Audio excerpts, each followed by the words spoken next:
What up, though, blessed ones? It's Convo with King. Hey, I need y'all to hit that like button because it ain't gonna cost you nothing. Also, subscribe to the channel. Hit that notification bell so you can get alert when the new content drop.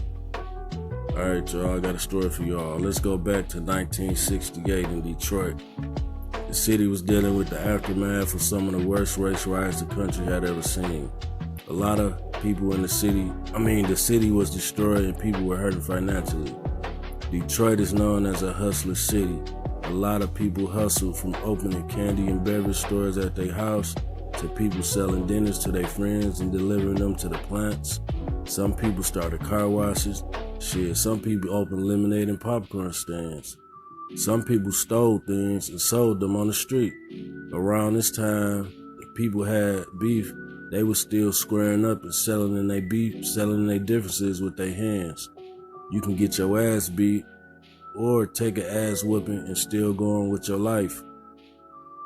As the 70s rolled in, black people started getting their own piece of the drug game though. They was getting their own plugs, so they ain't have to go to Italians to get their stuff anymore. So since they had their own plugs, that meant they was getting a bigger piece of the pie and counting more money than they ever seen. A lot about Detroit can be read in many of prolific author Detroit native Donald Goines' books about the Detroit underworld. Lots of drug money means that lots of violence is coming with it. And when there's money involved, there's always gonna be some wolves around that wanna take it or find a way to get it from you no matter the cost. And that's what this story is about, y'all.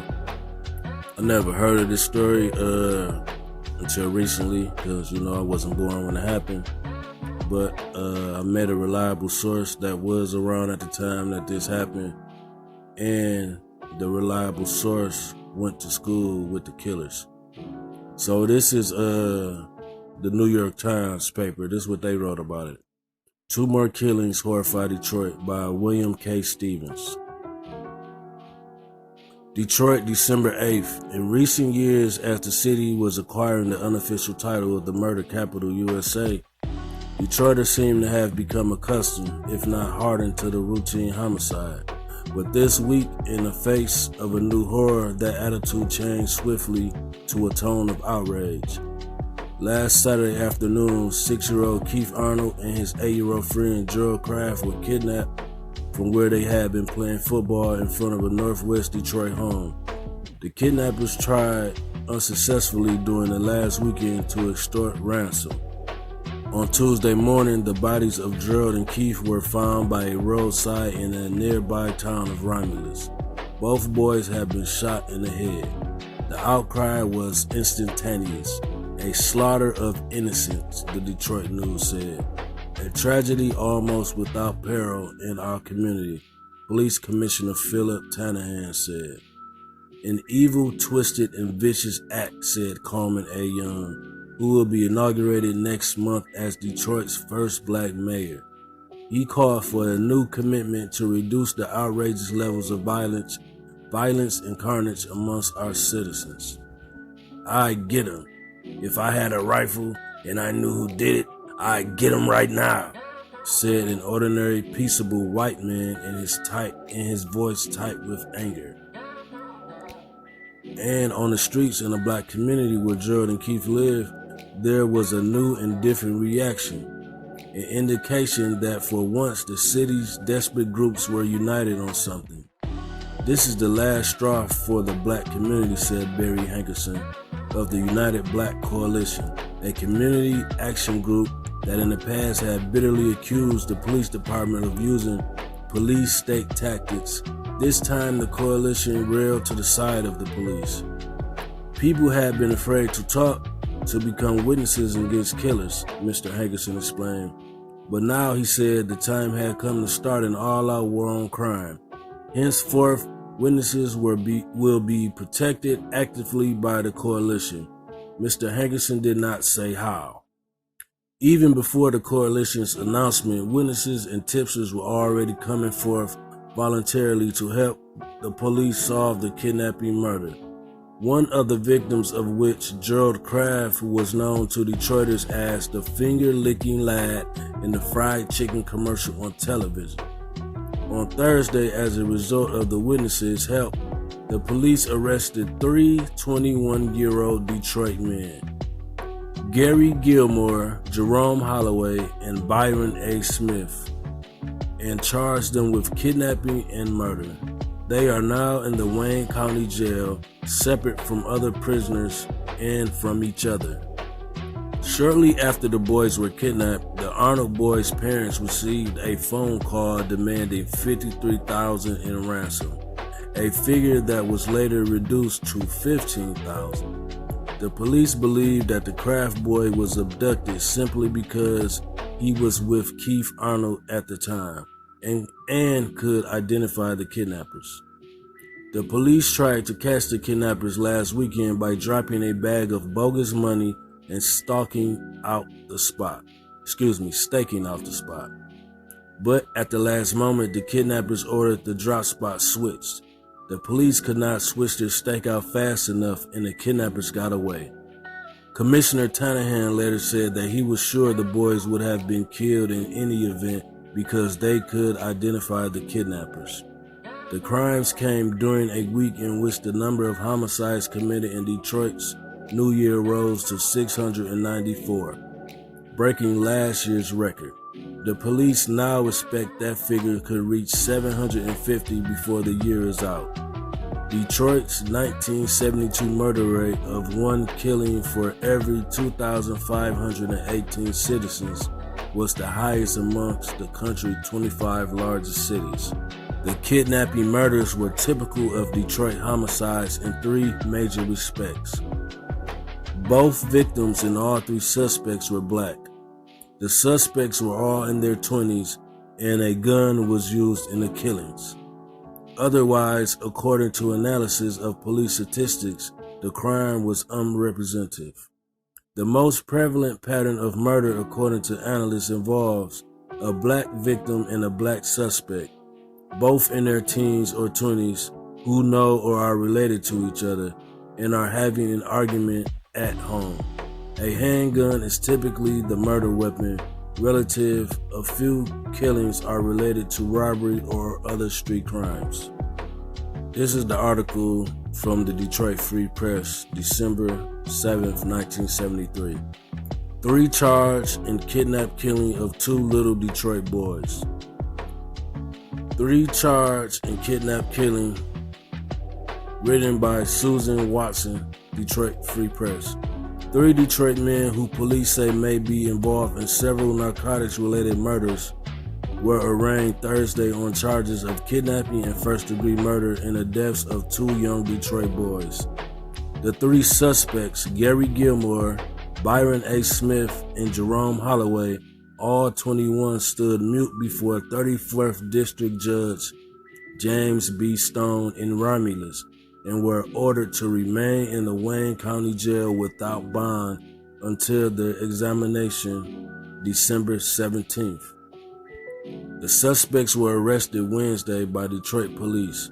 Gilmore was arrested at 12150 Schaefer in the apartment of a relative, reputed Detroit drug dealer George Texas Slim Dudley, who was slain 2 weeks ago.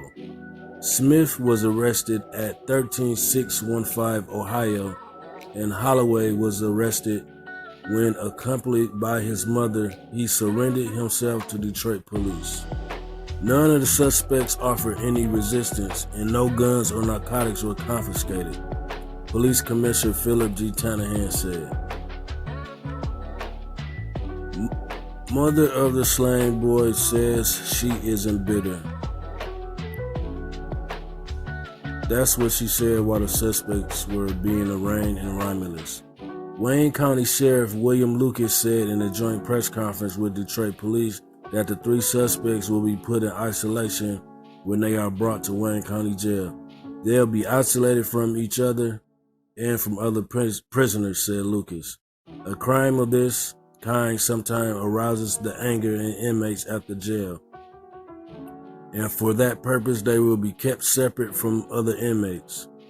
The 2 boys, Gerald Kraft, 8, and Keith Arnold, 6, were kidnapped from in front of a Northwest Detroit home Saturday afternoon, and their bodies were found early Tuesday in a field in Romulus. Both youngsters had been shot in the head. Jerome Holloway, Gerald Craft was the son of Leona and Gerald Craft. The boy lived with his mother and 10-year-old sister on Rutland in Detroit. The parents are separated. Keith Arnold was the son of Mrs. Arnold and lived with his mother on Bayless. Both boys were playing on Inverness near the home of the Craft boys' grandparents and the Arnold boys' babysitter when they were abducted. I'm going to read that again. Both boys were playing on Inverness near the homes of the Craft boys' grandparents and the Arnold boys' babysitter when they were abducted. During the press conference in the sheriff's office, Tanahan said, Byron A. Smith said that all three murder suspects also are under investigation for several drug-related murders. Tanahan was unwilling to speculate on a possible motive for the kidnapping. Even he was repeatedly asked if the abduction was related to drugs or numbers traffic. Lucas repeated earlier official statements that police believed the kidnapping of the two youngsters was purely for profit. That was the Detroit Free Press article. All right, so basically what happened, I came about this article from a source that went to school with the killers and was around when this incident happened. See, that part I read twice about the babysitter, when they got the boys, they was near the grandparents' home and the babysitter, that's because it was a fourth guy that was also involved in this plot.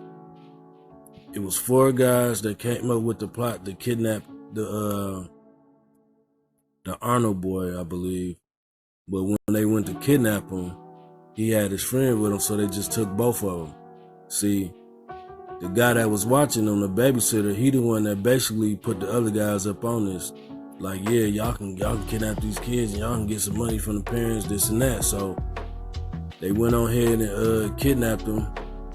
And they was trying to get 53,000 back then. It would have been worth 370,000 and some change in today's time. So they went on ahead and kidnapped the boys, and they had took them to a spot. They had a spot that they were selling drugs out of, and they had the boys stashed there. The dude that was the babysitter, they had him with the boys 24/7. Like, he wasn't allowed to leave the house. So he was there watching the boys, while the other guys, if they had to go shoot a move or do whatever they had to do, they had him there the whole time watching the boys or whatever. So they got the boys stashed at the apartment. They still selling their drugs and doing whatever they gotta do. So they went on ahead and started doing the calling the parents or whatever, trying to get the ransom money together.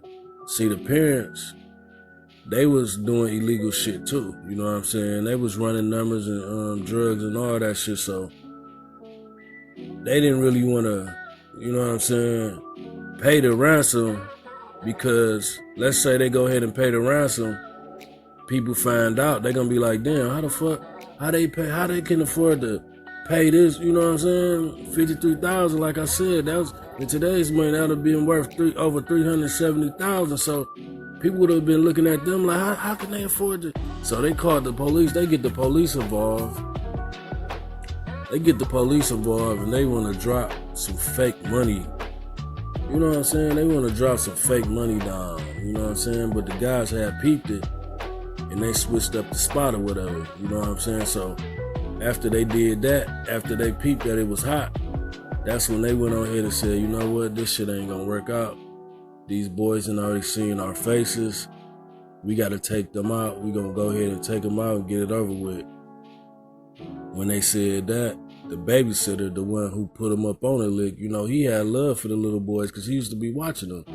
So he didn't agree with them killing the boys. So that's when those three, Gary, Jerome, and Byron, that's when they went on ahead and took him out. Then they took the little boys out. Like I said, they ended up getting caught, and they all got life. See, when you in the streets, you got to be aware of everything, you know what I'm saying? And you got to make good choices. Because if you make the wrong choice, that could cost you your life. You know what I'm saying? You got to stay prayed up so the Most High can bless you with discernment. Because if you ain't got discernment, you can have wolves all around you. And if you ain't got discernment, you're not even going to know. You can have a wolf or a devil or a demon right in your face. If you ain't got discernment, you're not even going to be aware. They could be plotting on you right there in your face and you're not even aware because, you ain't prayed up. That's why you got to stay prayed up and you got to make good choices. Because when you out here in the streets, anything can happen. Them little boys didn't know that they was going to get kidnapped. They just out there tossing the football around. Next thing they know, they getting kidnapped. You know what I'm saying? That's just unfortunate shit that happen when you in the streets, man. That's why it's real important that you make good choices, because you never know that wrong choice could be your last choice. You know what I'm saying? Yeah, this was a sad story. I was kind of tripped out when I had heard about it. You know what I'm saying? So I decided to share that with y'all. So this combo with King. Don't forget to subscribe to the channel. And it's a link in the description if you want to make a small contribution to the channel. I appreciate that. I appreciate everybody for watching. I'm out.